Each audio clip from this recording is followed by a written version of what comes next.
Hola, amados hermanos. El texto de hoy dice así: Yo soy la vid verdadera, y mi Padre es el labrador. Todo pámpano que en mí no lleva fruto, lo quitará, y todo aquel que lleva fruto, lo limpiará, para que lleve más fruto. Ya vosotros estáis limpios por la palabra que os he hablado. Permaneced en mí, y yo en vosotros. Como el pámpano no puede llevar fruto por sí mismo, si no permanece en la vid, así también tampoco vosotros, si no permanecéis en mí. Yo soy la vid, vosotros los pámpanos. El que permanece en mí y yo en él, éste lleva mucho fruto, porque separados de mí, nada podéis hacer. Juan 15, del 1 al 5, es el texto, aunque solamente vamos a usar el primer versículo. Resulta que en la antigüedad, Israel es presentado como la vid de Dios, aunque en la mayoría de los casos no llegó a constituir esto un halago, ya que los profetas denunciaron la pobre calidad del fruto del pueblo de Israel. En este pasaje, en este texto, de forma categórica, Cristo dice: yo soy la vid verdadera y mi Padre es el labrador. Eso le declaró a sus discípulos, que Él sí es la vid verdadera. Él es la planta de la cual se nutre toda la rama, todos los gajos, todas las hojas, todos los racimos, todas las uvas. Él es la vid verdadera. La iglesia, aunque es instituida por el Señor, no es la vid. Los pastores, aunque predican de ella, no son la vid. Los ancianos y diáconos que trabajan no son la vid. Los predicadores tampoco son la vid. Cuerpos eclesiásticos no son la vid. Y la iglesia, aunque es parte de las ramas, tampoco es la vid, porque lo que sostiene todo es la vid verdadera, la cual es Jesucristo. Veamos la historia. El siguiente punto de lo que dice aquí: yo soy la vid verdadera y mi Padre es el labrador. Aquí hay que tener presente que lo que Juan está diciendo es lo que dijo Jesús la noche de la cena pascual. Algunos dicen que tal vez lo dijo durante la cena, o otro un poquito después de la cena. Pero en esa cena, cuando Jesús está participándoles del pan y del vino a sus apóstoles, allí hay tres elementos que están presentes en esa cena pascual. Número 1, está presente el Cordero, o sea, Cristo mismo. Está presente el pan sin levadura. Y está presente el vino. Estos tres dicen que es Cristo Jesús. Por eso Él dice: yo soy la vid verdadera. Pero veamos, porque este asunto del vino es un asunto muy polémico. Veamos en Génesis capítulo 9.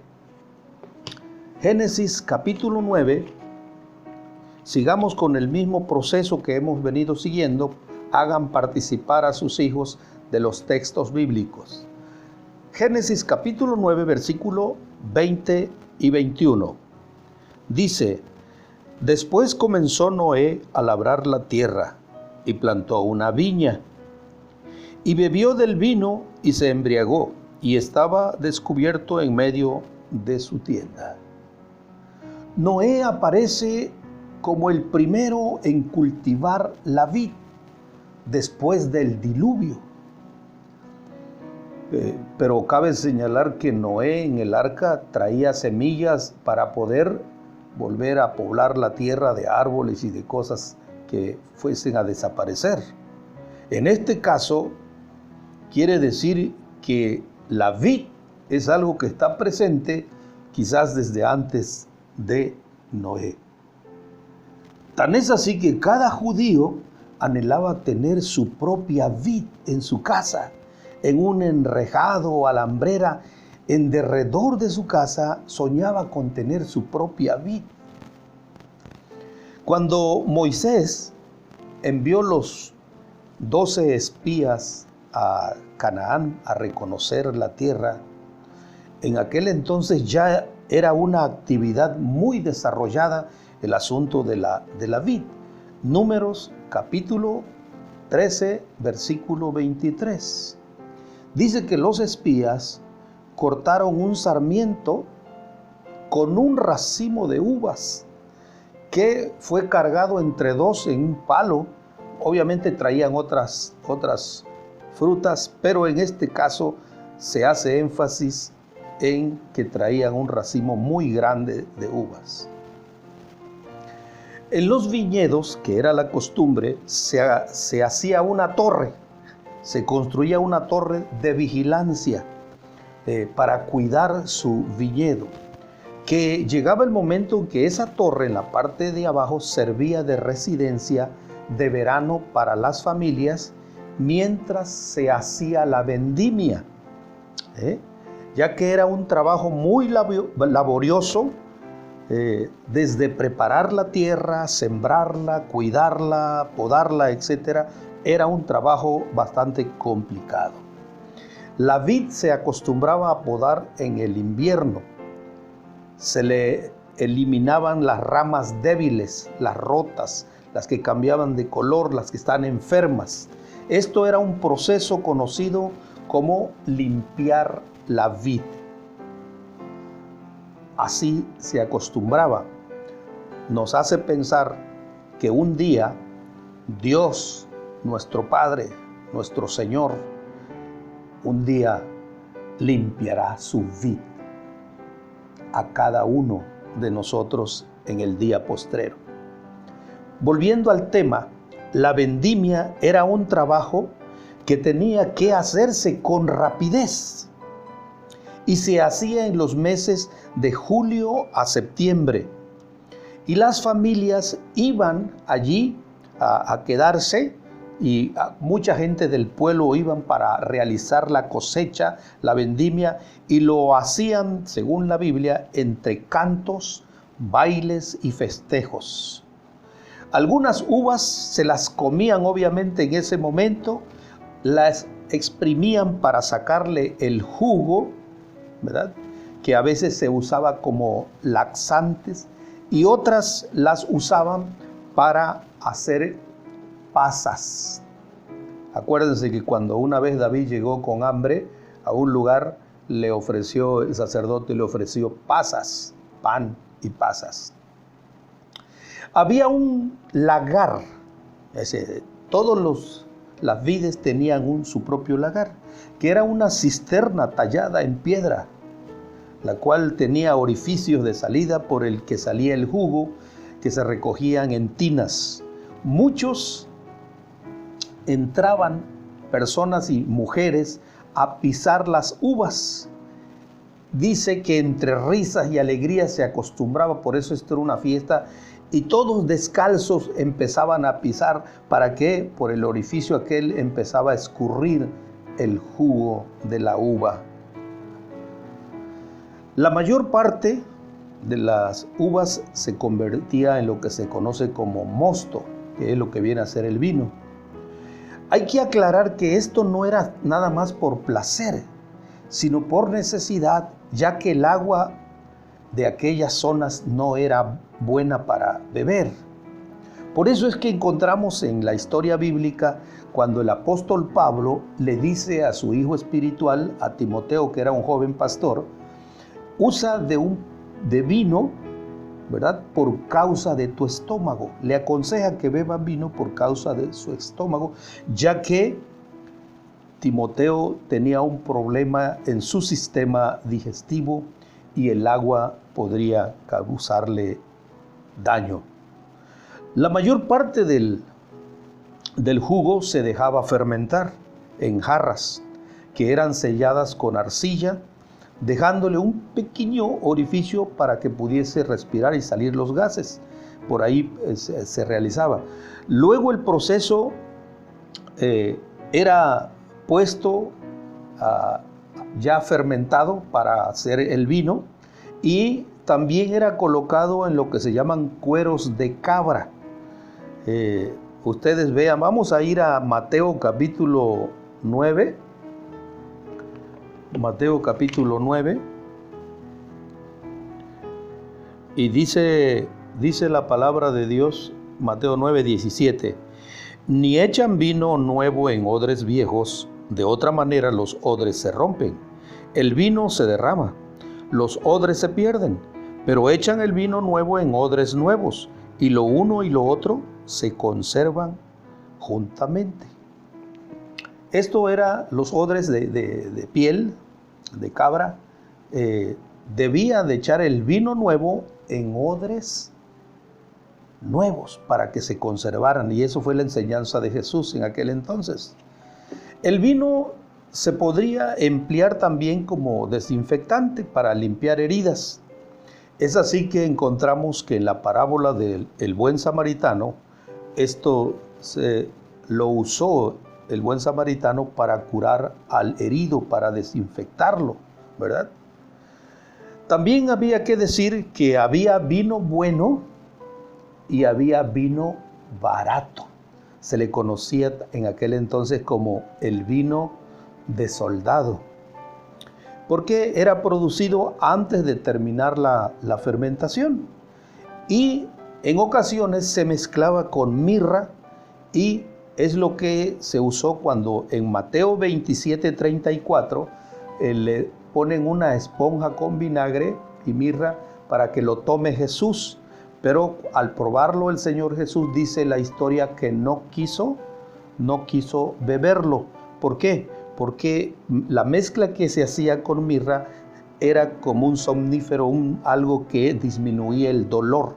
Mateo 27:34, pueden ustedes ver esto. Jesús no lo tomó.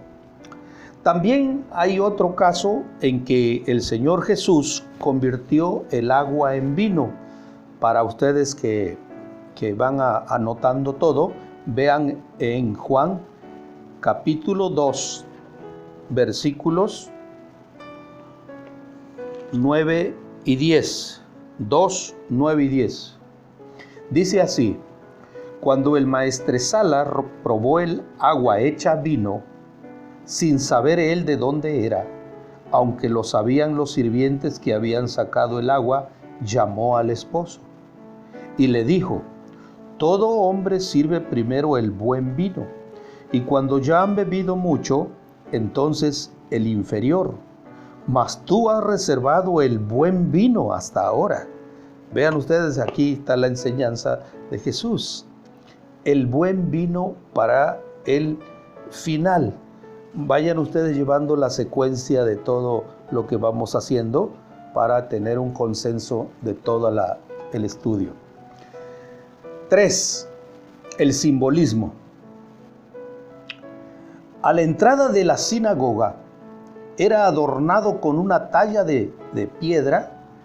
Tenía dibujado un racimo de uva en el exterior, y se fundamentaba en el Salmo 80 e Isaías 5, del 1 al 5, donde en estos pasajes dice que Israel es la vid de Dios, o era la vid de Dios. ¿Por qué? Porque el vino era considerado como una de las buenas cosas que Dios había dado a su pueblo. Vamos a ir a Génesis capítulo 27. El versículo 28 dice: Dios pues te dé del rocío del cielo, de las grosuras de la tierra, y abundancia de trigo y de mosto, que es el vino también. Pero cuando Dios bendecía a su pueblo, en Éxodo 29, aquí está, vamos a Éxodo capítulo 29, encontramos versículo 40,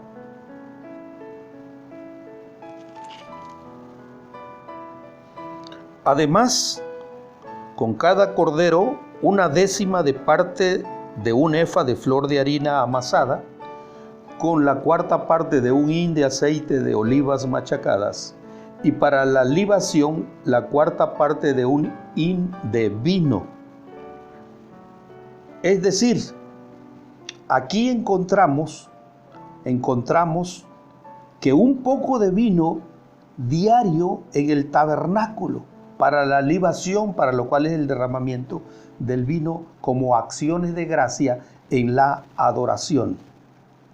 Era tan importante este asunto que si el agricultor estuviera lejos para poder entregar el diezmo del vino, noten ustedes esto, se diezmaba, el que cosechaba el vino debía diezmar.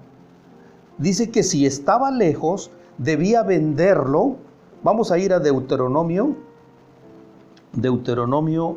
14, versículo 22 al 26. Noten ustedes esto, hermanos. Dice: indefectiblemente diezmarás todo el producto del grano que rindiere tu campo cada año.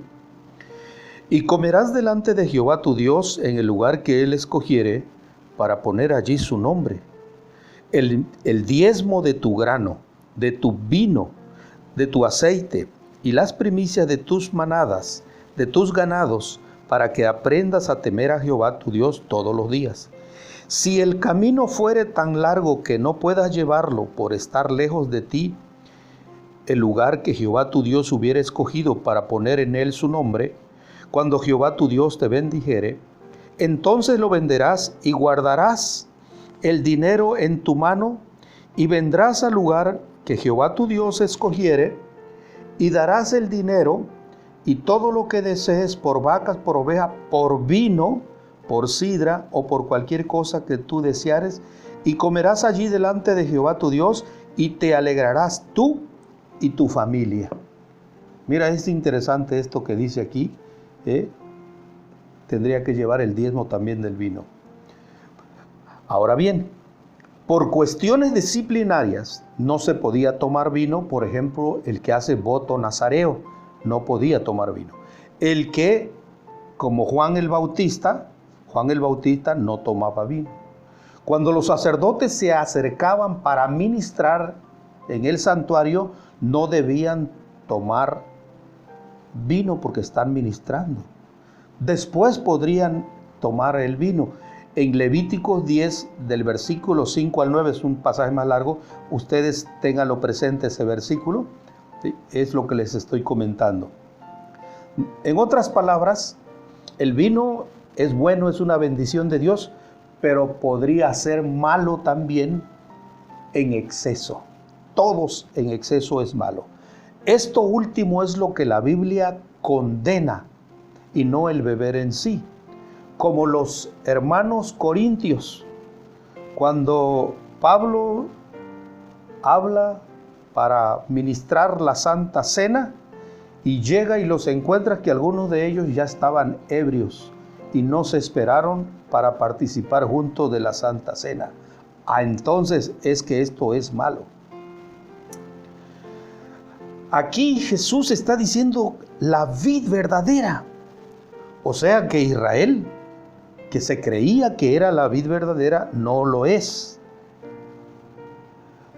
En este contexto, Cristo, volviendo al pasaje de Juan 15:1, Cristo, que hace un momento ha hecho partícipes del pan y del vino, y dice que partió, esto es mi cuerpo que por ustedes es partido, háganlo en memoria de mí.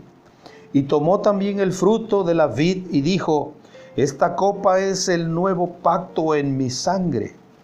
Haced esto todas las veces que la bebiereis en memoria de mí. Aquí Cristo se está presentando como lo que Él es y lo que está afirmando categóricamente. Yo soy la vid verdadera. La vid en sí misma, aunque da el fruto, que es el vino de la comunión, pero no es en sí sola la vid, porque Cristo es la vid. Israel, que se cree la vid de Dios, y aunque en el periodo de los macabeos ellos tenían una moneda que se representaba con un símbolo de un racimo de uvas con la vid, no son la vid verdadera. Cristo es la vid verdadera, es lo que Él está diciendo aquí. Yo soy la vid verdadera. Es porque Él sostiene, Cristo sostiene los pámpanos. Cristo da vida y unidad, cohesión entre las ramas. Esto es representativo de la iglesia, porque la iglesia encuentra su unidad en Cristo. La relación entre la iglesia, o sea, los pámpanos, y la vid, que es Cristo, es muy íntima. Por eso decimos que Cristo es la cabeza y jefe de la iglesia. Pero en el texto dice, yo soy la vid verdadera y mi Padre es el labrador. El Padre. El Padre no es la vid. El Padre es el dueño, hermanos. Él cuida de la viña. Él sabe cuándo la viña tiene que ser podada. Cuando la viña se está yendo de lado y tiene que ser apuntalada. Él sabe cada surco de la viña que necesita más tierra, más abono. Conoce la necesidad de la vid y solo Él hace este trabajo de asegurar que la función de la iglesia es producir frutos. En este caso, producir la viña tiene que producir uvas. Y para ello el Padre debe realizar al menos dos actividades importantes. Número 1, la rama que no produce nada, la corta y es echada afuera. Es decir, la rama que no cumple su función no puede permanecer como adorno nada más. Aquí cabe señalar que a veces sentimos que en la iglesia los demás nos van a servir a nosotros. Y no es así, ¿verdad? Ningún miembro de la iglesia debe ser de adorno. Todos debemos de dar fruto, cada uno diferente, ¿verdad? De lo contrario, ya la hacha está lista, o el azadón para cortarlo.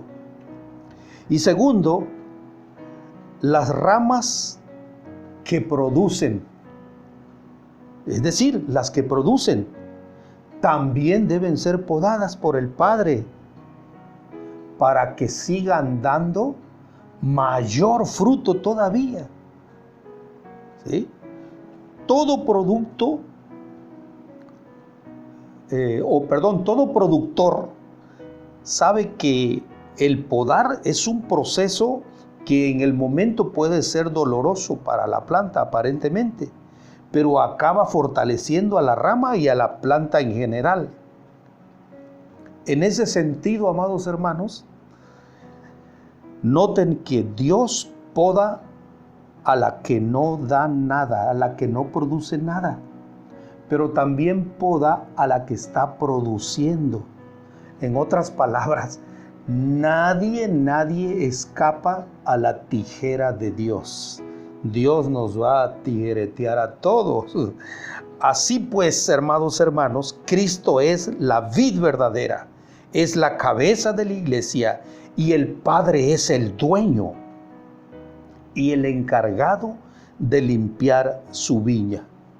Por eso, si estamos ligados a la vid verdadera, si estamos estrechamente unidos a esta vid y si estamos dando frutos, amén, qué bendición. Pero si no lo estamos haciendo, amados hermanos, es el momento de reflexionar y de pensar qué estamos haciendo mal y venir y permanecer en la vid verdadera, la cual es Cristo el Señor. Inclinemos nuestro rostro y oremos al Señor. Padre amoroso, en esta hora te agradecemos por el tiempo que nos has permitido de reflexionar en tu palabra durante todos estos domingos. Gracias, Padre, porque nos has permitido hacerlo. Permite que seamos de los que dan fruto en la vid verdadera. Gracias te damos, Señor. Y ahora, mis amados hermanos, el amor de Dios, nuestro Padre, la gracia de nuestro Señor y Salvador Jesucristo, la comunión, guía y consuelo de su Santo y Divino Espíritu sea con todos ustedes, ahora y siempre. Amén.